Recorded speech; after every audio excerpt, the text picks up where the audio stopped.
Hi, எல்லாரும் எப்படி இருக்கீங்க? நல்லா இருக்கீங்களா? நமக்கு எரிச்சல் ஊட்டுற விஷயத்துல இருந்து நம்மள எப்படி சந்தோஷப்படுத்துற மந்திரம் என்ன அப்படிங்கிறத பத்தி நம்ம இப்ப பார்க்க போறோம்.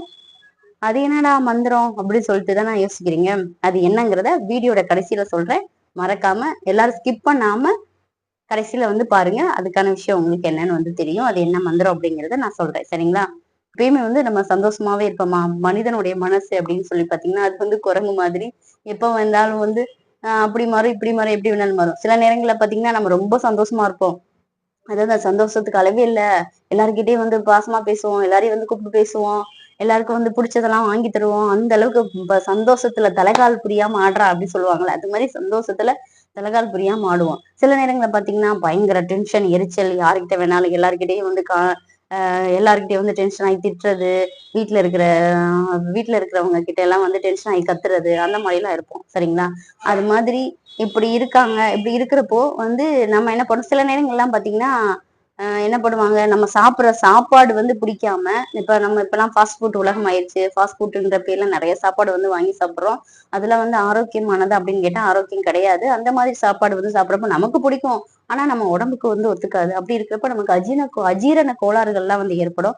அப்ப நம்ம உடம்பு பாதிக்கப்படுறப்ப நம்மளுடைய மனசு பாதிக்கப்படும் இல்லையா? அப்ப சில பேருக்கு எதனால நமக்கு இப்படி ஆகுது அப்படிங்கிறதே தெரியாம நம்ம ஏன் டென்ஷன் ஆகிறோம், ஏன் கோவப்படுறோம் அப்படிங்கிறது தெரியாமயே சில பேர் இருப்பாங்க. அதுக்கு என்ன காரணம்? ஓ, இந்த சாப்பாடு சாப்பிடுறதுனாலதான் நமக்கு இந்த பிரச்சனை வருதா அப்படிங்கிறத நீங்க யோசிச்சு செயல்படுங்க. நமக்கு உடம்புக்கு பிடிக்காத விஷயத்த தவிர்த்துக்கோங்க. ஏன்னா நம்ம உடம்பு சரியில்லை அப்படின்னாலே நம்ம கோவமா இருப்போம், டென்ஷனா இருப்போம். அதுவே நம்மளோட ஆரோக்கியத்தை கிடைக்கும். அதனால பிடிக்காத விஷயத்த தவிர்த்துக்க பாருங்க. சிலர் நிறைய சொல்றாங்க. இப்ப நிறங்கள் கூட நம்மளுடைய மனசை பாதிக்கும், சந்தோஷப்படுத்தும், நம்மளுடைய மனசுக்கு மாற்றத்தை ஏற்படுத்தும் அப்படின்னு சொல்றாங்க. இருக்கலாம். இப்ப சிவப்பு நிறம் அப்படின்னு பாத்தீங்கன்னா, சிவப்பு சில நேரங்கள்ல ரத்தம் அப்படின்ற மாதிரி ரத்தத்தோட கலர் அப்படின்னு சொல்லிட்டு கோவம் வரும் அப்படின்னு சொல்றாங்க. சில மஞ்சள் கலர் பாத்தீங்கன்னா மங்களகரமா இருக்கும். கடவுள்ல இப்ப சாமியை பார்த்தோன்னா மஞ்சள் கலர்.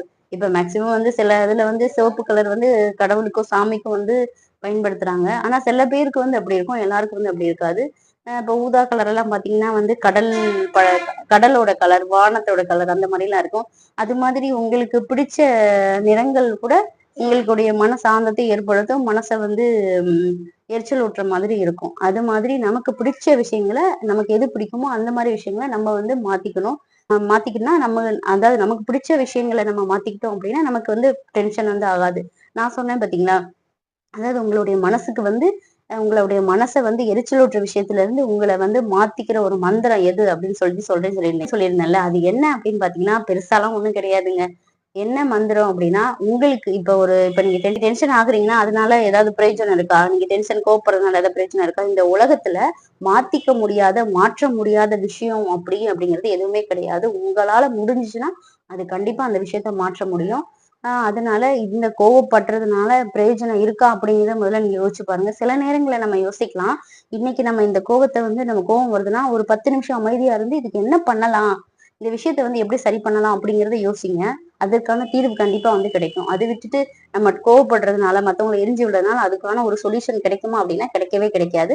அத பொறுமையா இருந்து, இன்னும் ஒண்ணும் கிடையாது. இன்னைக்கு நீங்க கோவப்பட்டு திட்டுறீங்க, வீட்ல ஒரு சண்டையாவே ஆயிடுச்சு அப்படின்னு பாத்துக்கோங்க. நாளைக்கு அதை உட்கார்ந்து ஆறாமற நீங்க யோசிச்சீங்கன்னா, இதுக்கு போயா நம்ம கோவப்பட்டோம், இதுக்கு போய் கோவப்பட்டிருக்கே அப்படின்னு சொல்லிட்டு நமக்கு சிரிப்பு வரும். நம்ம செஞ்ச விஷயங்கள் நினைச்சு பார்த்தா நமக்கே இதா இருக்கும், காமெடியா இருக்கும்.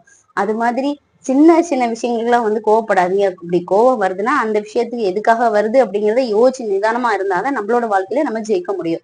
சரிங்களா? அது மட்டும் இல்ல, இப்ப கோவமா வருது. இப்ப ஆபீஸ்லயே ஒரு விஷயம் போறீங்க.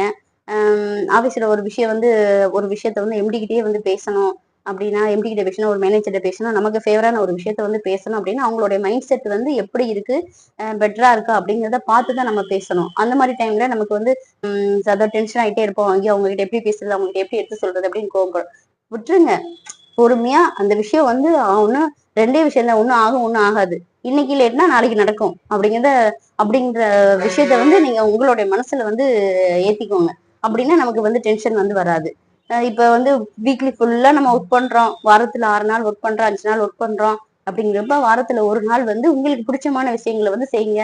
ஏதாவது வெளியில போகணுமா வெளியில போறங்க. வீட்ல ஏதாவது டூர் ஏதாவது போற முடியுமா அந்த ஒன் டேல எங்கேயாவது வெளியே சந்தோஷமான இடத்துக்கு போயிட்டு வாங்க. அந்த மாதிரி உங்களுடைய கோபம், டென்ஷன் குறைச்சுக்கோங்க. ஏன்னா கோபம் வந்து உங்களுக்கு கோபத்தினாலதான் ஒரு மனிதன் வந்து அதிகமான நோய் வந்து உருவாகிறதுக்கு காரணம், அதிக பிரச்சனைகள் உருவாக்குறதுக்கு காரணமே இந்த கோபம் தான். கோபம் வந்து நம்மள மட்டும் இல்லைங்க, இந்த நம்மளுடைய குடும்பத்தை சார்ந்த அனைவரையுமே இப்ப வந்து பாதிக்கப்படும். அதனால கோவத்துல சிலர் வந்து வார்த்தைகளை வந்து அதிகமா வந்து விடுவாங்க. கோவங்கிறது இப்ப உங்களுக்கு ஒரு பிரச்சனை. இப்ப சில பேர்லாம் பாத்தீங்கன்னா, கோவம் வந்து ரொம்ப கோவமா இருப்பாங்க. இப்ப யாராவது ஒருத்தவங்கள பாத்தீங்கன்னா, அவங்கள பார்த்தோன்னா அவங்க வந்து சந்தோஷமாயிருவாங்க, சிரிப்பாங்க, சந்தோஷப்படுவாங்க. அவங்க முகத்தினுடைய அந்த ரியாக்ஷன்லயே தெரியும். அது மாதிரி ஒரு பெர்சன் உங்ககிட்ட உங்களுக்கு வந்து தெரிஞ்சவங்க இருக்காங்க அப்படின்னா, அதாவது நீங்க கோவமா இருக்கிறப்ப, கவலையா இருக்கிறப்ப அவங்க கிட்ட வந்து ஷேர் பண்ணணும்னு நினைச்சு பேசினா, அத கொஞ்ச நேரம் அவங்க கிட்ட மனசு விட்டு ரிலாக்ஸா பேசினா, எனக்கு சரியாயிடும் அப்படின்னு நீங்க நினைச்சீங்கன்னா, அவங்க கிட்ட வந்து பேசுங்க. அவங்க கிட்ட டைம் ஸ்பெண்ட் பண்ணுங்க. அப்படின்றப்போ உங்களுடைய கோபம் குறைஞ்சிச்சுன்னா, அந்த மாதிரி விஷயங்கள வந்து நீங்க செய்யுங்க. அது உங்க அம்மாவா இருக்கலாம், இல்ல உங்க உங்க ஒய்ஃபா இருக்கலாம், உங்க குழந்தைங்களா இருக்கலாம், யார் வேணாலும் யார் வேணாலும் இருக்கலாம். அந்த மாதிரி விஷயங்கள வந்து கோவப்படாம நம்ம மனச சந்தோஷப்படுத்துற விஷயங்கள் என்னவோ அத பார்த்து பார்த்து செய்யுங்க. ஏன்னா நீங்க முதல்ல முக்கியம். உங்களுடைய ஹெல்த் ரொம்ப முக்கியம். அதுக்கப்புறம் தான் நம்மளுடைய பணம் சம்பாதிக்கிறது எல்லாமே. சரிங்களா? இந்த ஹெல்த்துக்காகவும், இந்த உடம்புக்காகவும் தான் நம்ம கஷ்டப்படுறது எல்லாமே நம்ம குடும்பத்துக்காக தான். அப்படி இருக்கிறப்போ கோவப்பட்டு, எரிச்சல் பட்டுட்டு நம்ம குடும்பத்துல இருக்கிறவங்க எல்லாத்தையும் வந்து கஷ்டப்படுத்திட்டு, மத்தவங்களையும் கஷ்டப்படுத்திட்டு நம்ம வாழ்றதுல எந்த யூஸுமே கிடையாது. என்ன ஃப்ரெண்ட்ஸ், நான் சொன்னது உங்களுக்கு புரிஞ்சிருக்கும்னு நினைக்கிறேன். இந்த வீடியோ உங்களுக்கு பிடிச்சிருந்தா லைக் பண்ணுங்க, ஷேர் பண்ணுங்க. மறக்காம சப்ஸ்கிரைப் பண்ணுங்க. Bye. This video sponsored by Bymot app. இந்த பைமோட் ஆப்பை யூஸ் பண்ணி உங்களுக்கு தேவையான ஸ்டேஷனரி ஐட்டம்ஸ், மென்ஸ் அண்ட் விமென்ஸ்க்கு தேவையான பியூட்டி ப்ராடக்ட்ஸ் எல்லாமே அவைலபிளா இருக்கு. இந்த ஆப்போட லிங்க் டிஸ்கிரிப்ஷன்ல கொடுத்துருக்கேன். வேணுங்கிறவங்க கிளிக் பண்ணி இந்த ஆப்புக்குள்ள வந்து விசிட் பண்ணி உங்களுக்கு தேவையான பொருளை பர்ச்சேஸ் பண்ணிக்கோங்க. நன்றி, வாழ்க வளமுடன்.